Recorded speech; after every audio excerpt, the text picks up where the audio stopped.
পারি। রবিউল আউয়াল মাস শুরু হয়েছে, বিশেষ কোনো করণীয় নেই, তবে নবী করিম সাল্লাল্লাহু আলাইহি সাল্লামের জন্ম এবং ওয়াফাত এই মাসে হয়েছে বলে বেশিরভাগ ইতিহাসবিদদের মত রয়েছে।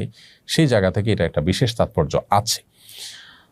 তবে বিশেষ কোনো করণীয় আলাদা করে এই মাসের জন্য কোরআন অথবা হাদিসের কোথাও কোনো কিছু বর্ণিত হয়নি। নবী করিম সাল্লাল্লাহু আলাইহি সাল্লামের জন্মের তারিখটা ঠিক কবে, এটা নিয়ে ইতিহাসবিদদের নানা রকম মতামত আছে।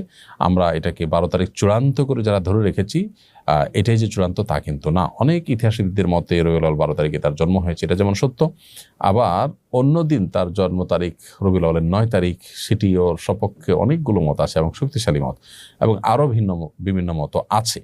এটাকে চূড়ান্ত ধরে এটাকে উদযাপন করার যে কালচার আমাদের সমাজে দেখতে পাচ্ছি, এটা না কোরআন হাদিসের আলোকে প্রমাণিত, না এটা সাহাবীদের মধ্যে বা নবী সাল্লাল্লাহু আলাইহি ওয়াসাল্লামের জীবনীতে কখনো ছিল। যার কারণে ইসলামের নামে এমন কিছু করা যেটা আসলে ইসলামে নাই, নবী সাল্লাল্লাহু আলাইহি ওয়াসাল্লাম করতে বলেন নাই, কোরআন হাদিসে নেই, সেটি আমাদের জন্য বেদাত।